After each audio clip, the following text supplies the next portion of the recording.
Infrastructure पे जब पैसा खर्च होगा तो वह रोजगार का सृजन भी करेगा और अर्थव्यवस्था को उतनी ही सुदृढ़ भी करेगा। हमारी सरकार प्रारंभ से ही इस बात पर ध्यान देती रही है कि हमें समग्र विकास की अवधारणा पर कार्य करना है, पिक एंड चूज नहीं। उस समग्र विकास की अवधारणा का ही परिणाम है कि आज उत्तर प्रदेश सरकार के बजट के दायरे को हम बढ़ाने में सफल हुए। अगर 16-17 की तुलना में प्रदेश की जीडीपी को अगर आप देखेंगे, ये लगभग 12-12.5 लाख करोड़ रुपए की थी और अब उत्तर प्रदेश की जो हम लोग 24-25 में जीडीपी की बात करेंगे वह 25 लाख करोड़ रुपए, यानी लगभग दुगनी से अधिक वह उत्तर प्रदेश की जीडीपी को बढ़ाने में सफल होगी। इसके साथ ही प्रदेश के अंदर जिन अन्य मुद्दों पर हम लोगों ने फोकस किया उसमें इस दौरान प्रति व्यक्ति आय को दोगुना करने में हमें सफलता प्राप्त हुई है। उत्तर प्रदेश जो देश की 2016-17 में छठी अर्थव्यवस्था थी, आज वह नंबर 2 की अर्थव्यवस्था देश की बन चुकी है। हम इसमें सफल इसलिए हुए क्योंकि हमने कर चोरी को रोका, रिफॉर्म किए, रेवेन्यू लीकेजेस को हर स्तर पर समाप्त करने के लिए जो भी उपाय हो सकते थे, सरकार ने, विभिन्न विभागों ने इसके लिए कार्य किया और आज उसका परिणाम है कि उत्तर प्रदेश एक रेवेन्यू सरप्लस प्रदेश बना है। प्रदेश में पिछले 7 वर्ष में राजस्व में हमने कई गुना वृद्धि की है, बिना कोई अतिरिक्त कर लगाए हुए, यानी कॉमन मैन को टच किए बगैर उन्हें लोक कल्याणकारी योजनाओं के साथ जोड़ते हुए हम प्रदेश को रेवेन्यू सरप्लस स्टेट बनाने में सफल हुए हैं। और बजट की सबसे बड़ी खासियत यह है कि भारत सरकार के द्वारा, रिजर्व बैंक के द्वारा जो निर्धारित राजकोषीय घाटा एफआरबीएम की लिमिट है 3.5, हमारा यह बजट उस सीमा के अंदर 3.46% तक हमारा यह राजकोषीय घाटे को नियंत्रित करने और एक सफलता की उन ऊंचाइयों को प्रस्तुत करता है, जो हमारी इस बात को प्रस्तुत करता है कि सरकार का जो विजन था कि सुरक्षा, विकास और सुशासन, और बजट में है राजकोषीय अनुशासन। राजकोषीय अनुशासन के लिए भी, यानी हमने विकास भी किया है, सुरक्षा भी दी है, सुशासन के लक्ष्यों को भी प्राप्त किया है, लेकिन साथ साथ अपने बजट को राजकोषीय संतुलन को बनाए रखने के लिए, उस अनुशासन को बनाए रखने के लिए भी पूरी प्रतिबद्धता और ईमानदारी के साथ काम किया है और वह आपको इस बजट में भी देखने को मिल रहा होगा। प्रदेश में हम लोगों ने पिछले 7 वर्ष में बेरोजगारी की दर को नियंत्रित करने में भी सफलता प्राप्त की है। जब 16-17 में प्रदेश के अंदर अनएम्प्लॉयमेंट रेट 19.2% से ऊपर था, 19.2% से अधिक था, आज ये घट करके 2.4% के आसपास है। यानी हम उसको नियंत्रित करने में हमें सफलता प्राप्त की है। हमने रोजगार के नए अवसर सृजित किए हैं, प्रदेश में औद्योगिक निवेश के नए वातावरण का सृजन किया है, एमएसएमई यूनिट्स को पुनर्जीवित किया है, एक जनपद एक उत्पाद और विश्वकर्मा श्रम सम्मान जैसी योजनाओं ने उत्तर प्रदेश को राष्ट्रीय फलक पर एक नई पहचान भी दिलाई है।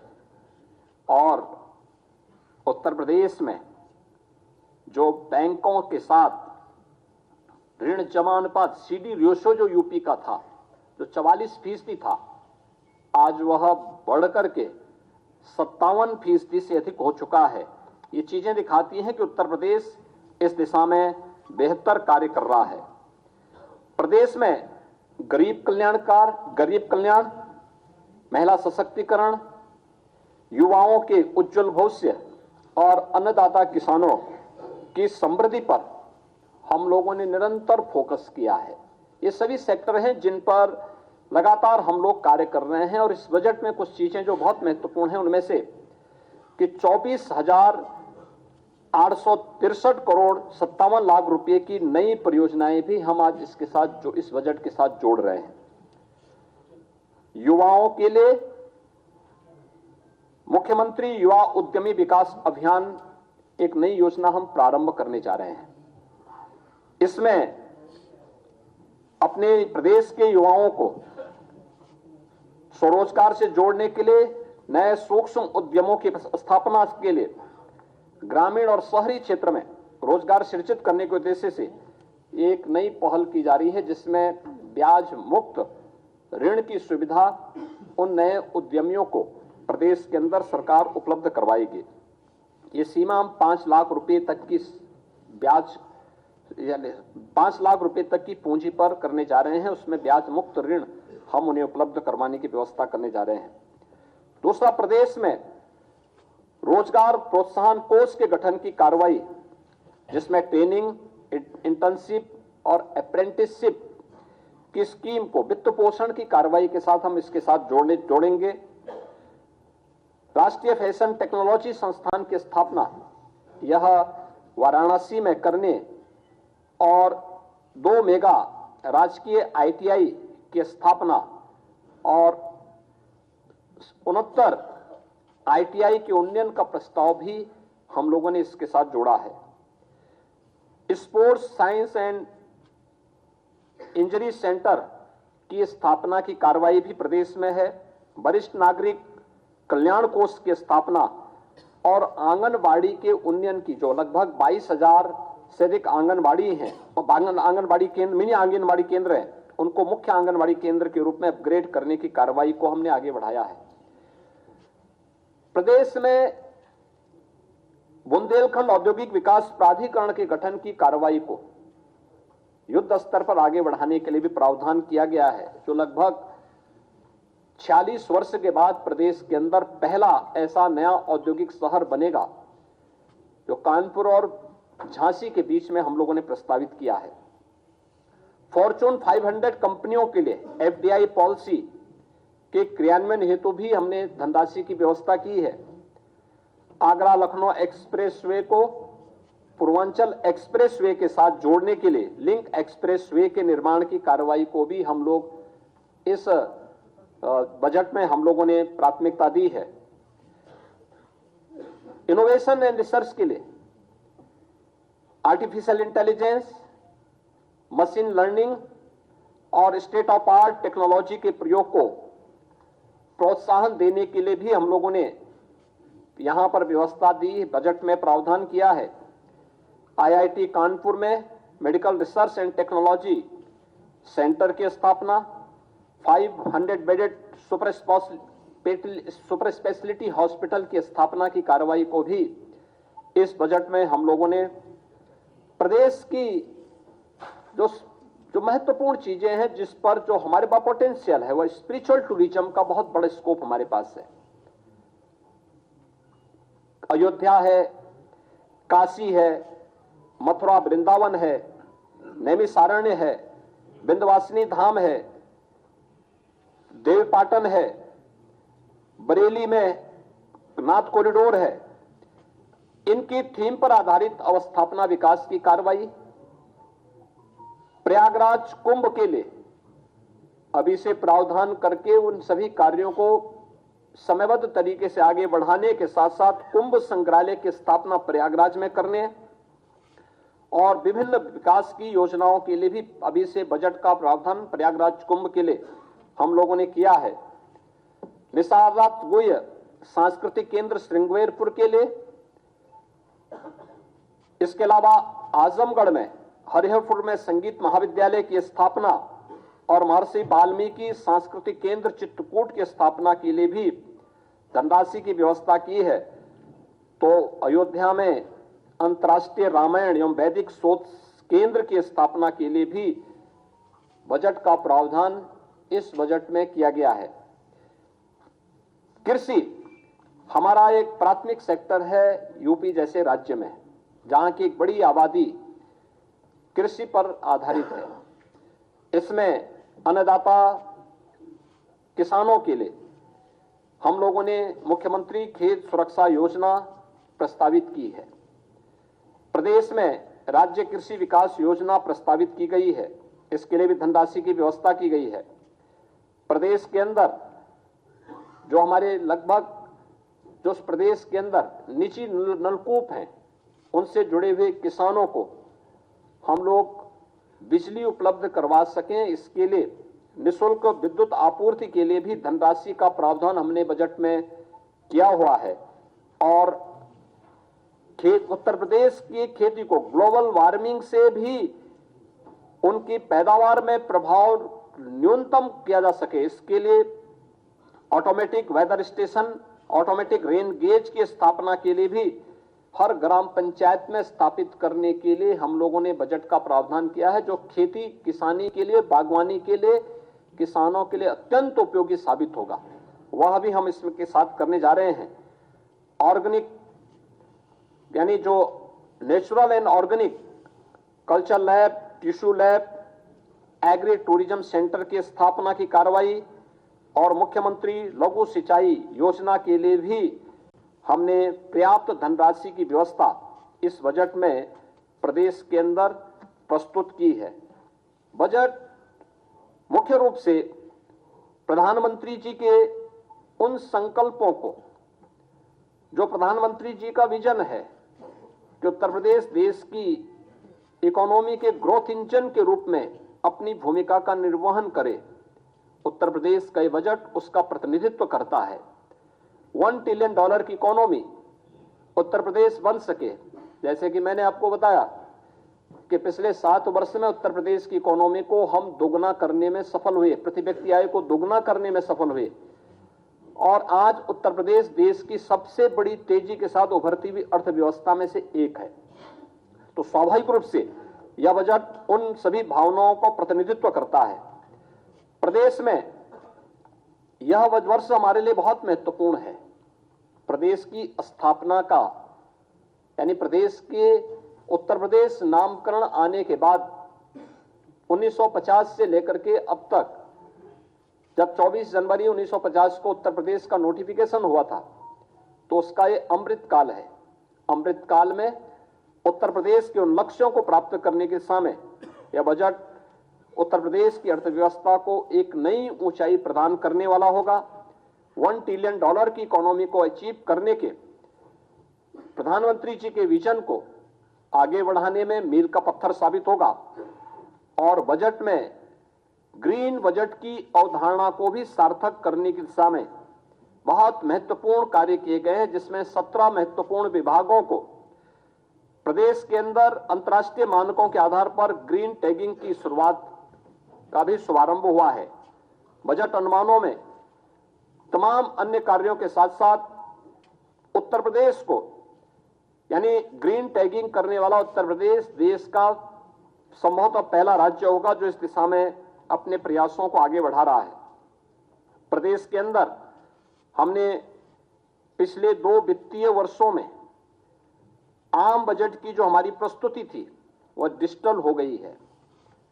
पहले की भांति बजट पुस्तकों को प्रकाशित कराने की प्रथा लगभग समाप्त है। यह भी पर्यावरण के दुष्प्रभावों को काफी हद तक कंट्रोल करता है, कम करता है। हमारा 24-25 का यह बजट पिंक बजट भी है। यह प्रदेश की मातृशक्ति को, माताओं और बहनों को, बेटियों को, उनसे संबंधित विभिन्न योजनाओं को चिन्हित करके उन पर भी फोकस किया गया, ध्यान आकर्षित किया गया है।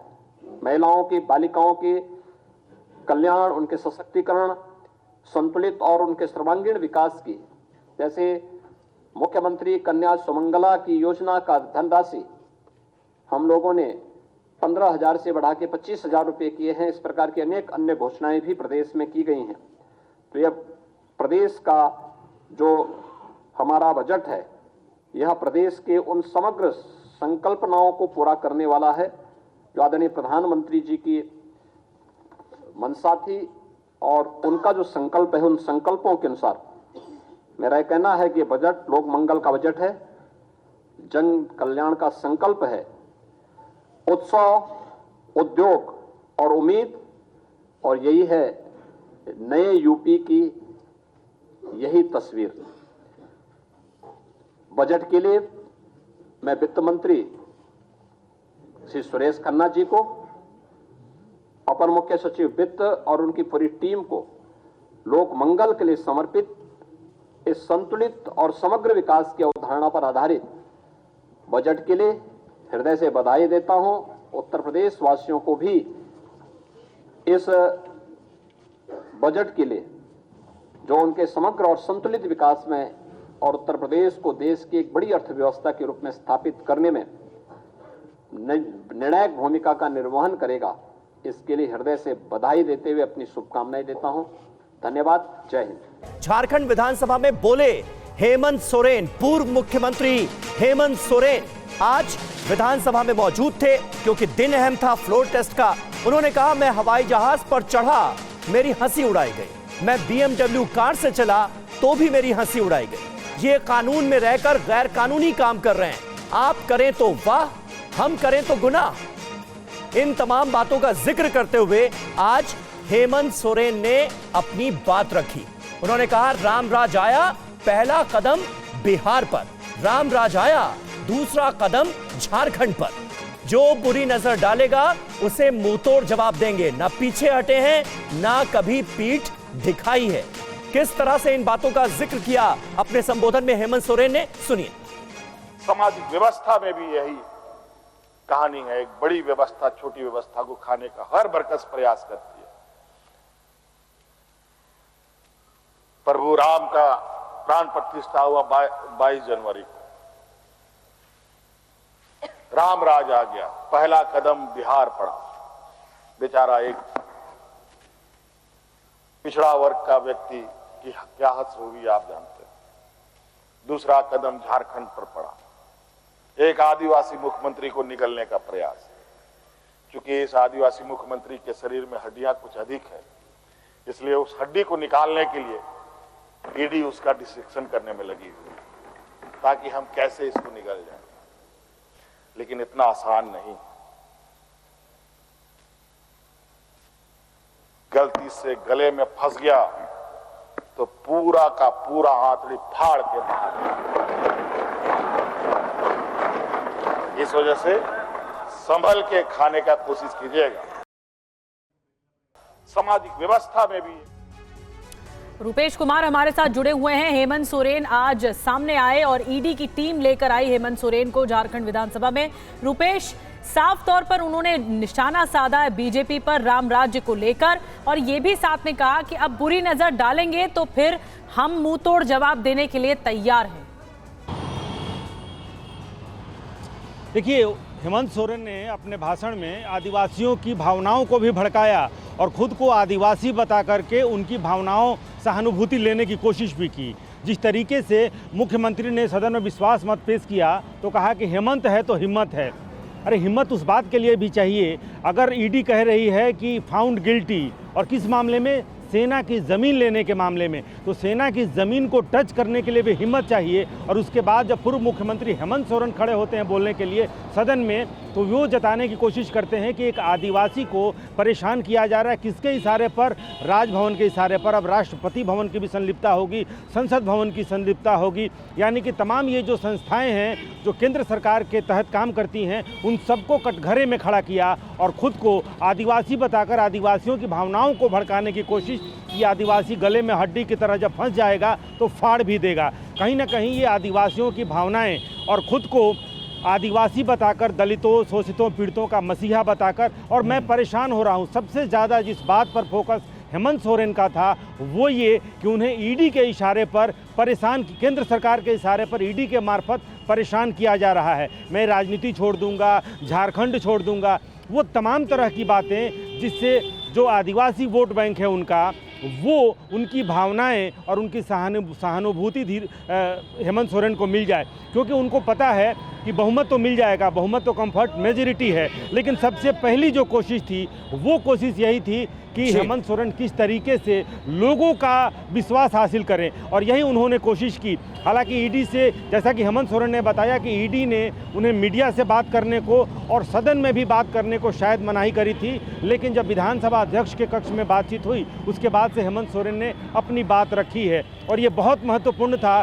गिरफ्तारी के बाद हेमंत सोरेन बिल्कुल रुपेश, तो केंद्र सरकार पर निशाना साधा, राज्यपाल का जिक्र किया गया, राजभवन का जिक्र किया गया, और जो आदिवासी समाज है बाकायदा उस पर जमकर जो बयान है वो दिया गया, एक सहानुभूति लेने की कोशिश की गई।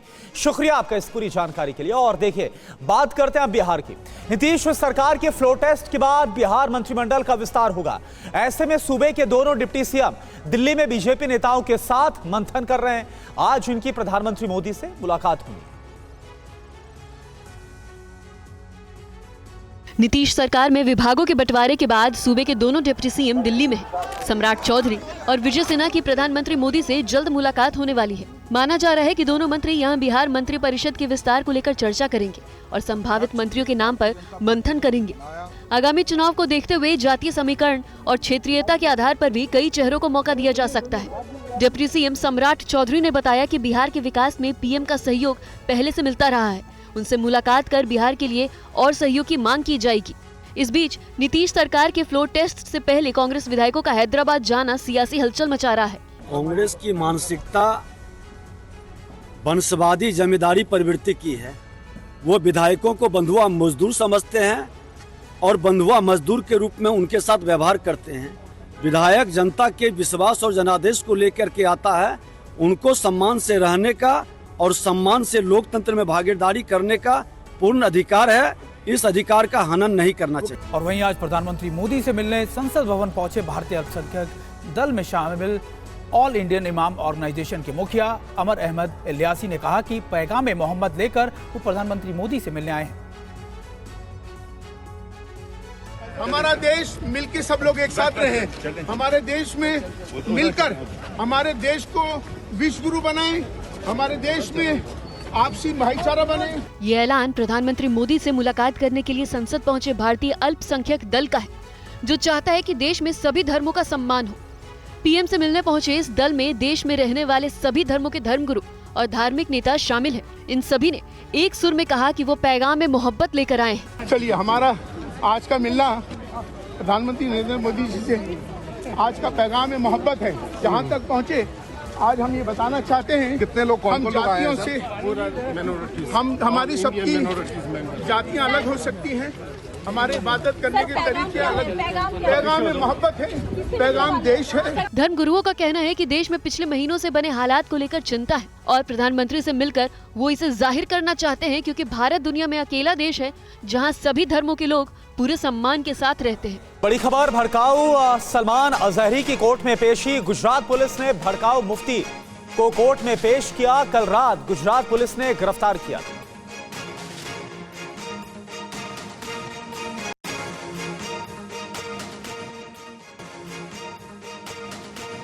और इलेक्शन कमीशन का राजनीतिक दलों को निर्देश, चुनाव प्रचार में बच्चों का इस्तेमाल ना करे, किसी भी रूप में बच्चों का इस्तेमाल ना करे इलेक्शन कमीशन।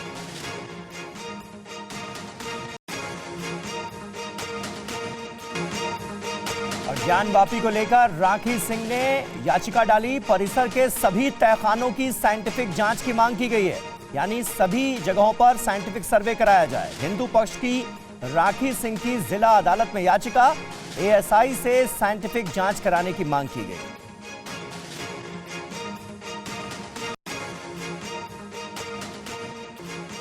पेपर लीक करने वालों पर होगा बड़ा एक्शन। नकल के खिलाफ लोकसभा में बिल पेश हुआ है। सार्वजनिक परीक्षा अनुचित साधनों की रोकथाम विधेयक 2024 को पेश किया गया।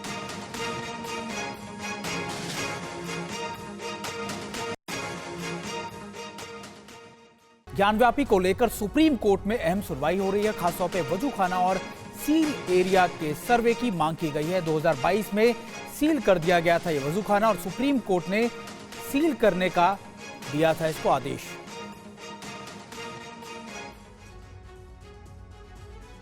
सुप्रीम कोर्ट में आज वाराणसी ज्ञानवापी मामले पर सुनवाई होने वाली है। ज्ञानवापी परिसर के वजूखाना और आसपास के सील किए गए इलाकों के वैज्ञानिक सर्वेक्षण की मांग वाली याचिका पर सुनवाई होगी। सुप्रीम कोर्ट के आदेश के बाद 2022 में वजूखाना वाली जगह को सील कर दिया गया था। इस मामले में हिंदू पक्ष की दलील है कि वजूखाने में फव्वारे जैसी संरचना एक शिवलिंग है।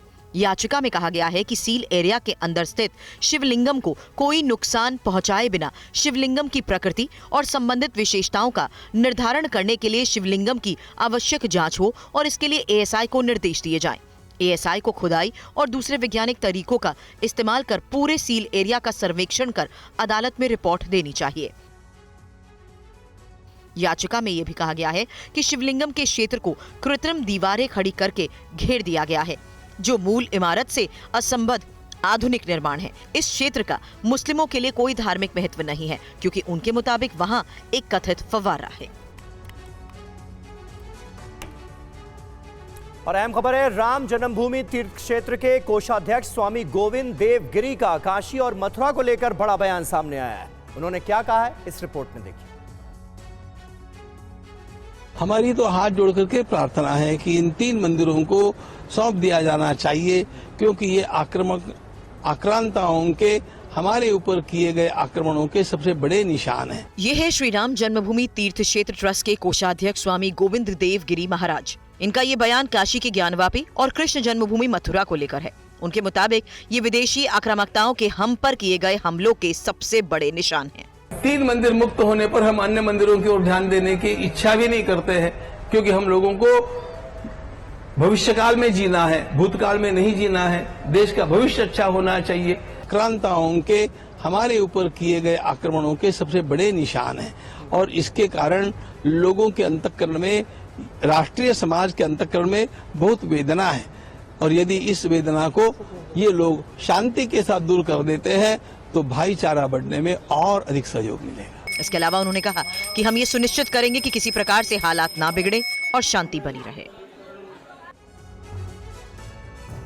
और वहीं मुस्लिम धर्मगुरु तौकीर रजा के ज्ञानवापी मुद्दे पर दिए गए बयान से हंगामा मच गया, बवाल मच गया। तौकीर ने कहा कि ज्ञानवापी को लेकर बेईमानी हो रही है, जिसके खिलाफ वो जुमे की नमाज के बाद गिरफ्तारी देंगे।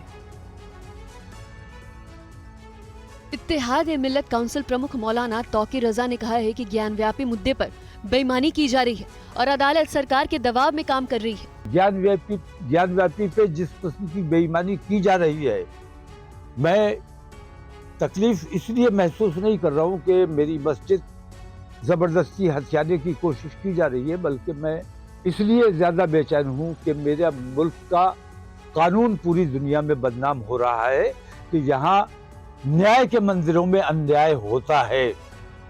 तौकीर रजा के बयान को शैलेशानंद गिरी महाराज ने बेतुका बताया है और कहा है कि सब कुछ संविधान के मुताबिक हो रहा है। आज अमृतकाल का समय है, इस राष्ट्र के अंदर संविधान है।